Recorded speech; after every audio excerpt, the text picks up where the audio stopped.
I had this dream last night, and I was speaking to this man and telling him what I was told by the grandfather. I told him the grandfather spoke directly to me and said, "You were told many years ago that there would be great changes coming to the earth. As you were told, we prepared you with the spiritual teachings of your ancestors. We were preparing you so you could live on the land. To live on the land, you have to live from the Spirit."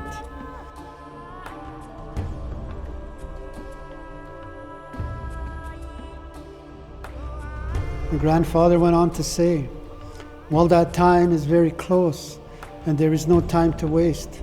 Get the things you will need to survive on the land." And I heard him say, "Get axes and the other things and tools you will need to live the most simple life, away from the technology that is destroying the water and the land." I woke up somewhat shaken up.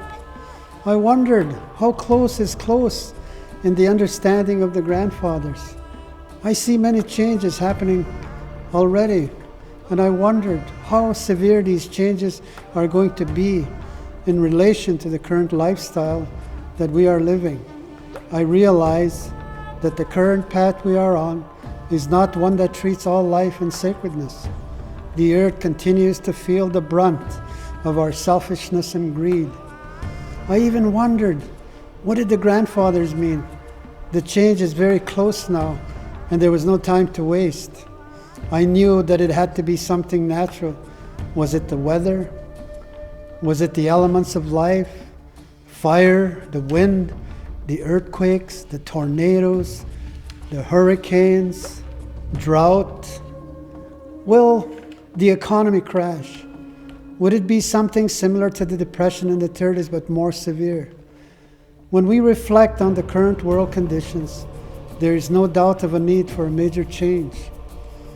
The need to change our current attitudes to values that support life. A change is needed to be more kind, more compassionate, more giving and sharing. The question is the prophecy of our visionaries and past prophets about to be fulfilled? We are told of a time that is coming where the earth would give birth to a new life. The earth would go through pains of labor while the visions of the new life brought about by the Great Spirit was growing in her womb. The earth would have to be cleansed before that new life arrived.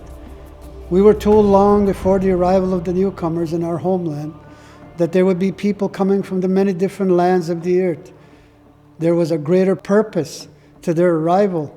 They were brought here by the Great Spirit to come and learn and be reminded of their true spiritual identity and purpose as human beings, which is to love and to take care of each other and to take care of the earth. All human beings were given original instructions, complete with values, duties, and responsibilities that we are supposed to fulfill. They are those amongst our nations as the original people who have stayed faithful and true to our original instructions.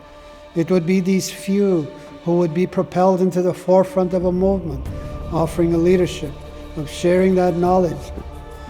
In the Anishinaabe world and others, the 7 sacred laws have acted as the foundation of our way of life and connection to the Spirit and to the land. The 7 sacred laws are represented by 7 animals that ensure our close relationship with nature itself. Each animal offers a special gift and understanding of how we as people should live our lives on Mother Earth. We are living in a time that we need a vision of hope based on values and teachings that can set the foundation for a change of heart. The 7 sacred laws are the foundation we are to live by. These laws emanate from having the spirit of kindness. It is the spirit of these 7 animals that we call upon to teach and remind us of the 7 sacred laws, beginning with the law of respect, represented by the buffalo. Respect is to be a giving and sharing people, first and foremost, following the example of the buffalo who gave its whole being for the life of the people. Love, represented by the eagle, is about loving the Great Spirit, loving the land, loving ourselves in the way we were created, and loving each other in the highest way. As the eagle brings vision, that is always based on love. The essence of love is understanding with empathy and compassion. Through the unconditional love of the Great Spirit, we have all been given the ability to have vision and to make our visions come true. Courage, represented by the bear, is living from the heart and having the courage to be ourselves. It takes courage to do the right thing for the sake of the children, the way a mother bear would die before seeing harm come to her cub. Honesty, represented by the Sabe or Bigfoot, is being honest with ourselves, speaking and living our truth from the heart. Honesty is refusing to lie or engage in gossip about others. Honesty is being true to our words. Honesty is never judging or condemning others, but to speak well of others, honoring their uniqueness within the human family. Wisdom, represented by the beaver, is about using the gifts the Great Spirit gave each of us to serve and to build a strong family, community, and nation. Our gifts do not belong to us as individuals, but belong to all of the people, to serve the good of the nation. If the beaver did not use his gift to build, his teeth would grow long and he would die. Similarly, if we do not use our gifts in a good way for the benefit of the earth and the brothers and sisters of our nations, we too would die spiritually. Humility, represented by the wolf, is about showing gratitude for life received, never overstepping the natural laws of Mother Earth. Humility is to know that not one of us is ever above or below our fellow human beings. We are all equal in the eyes of the Great Spirit.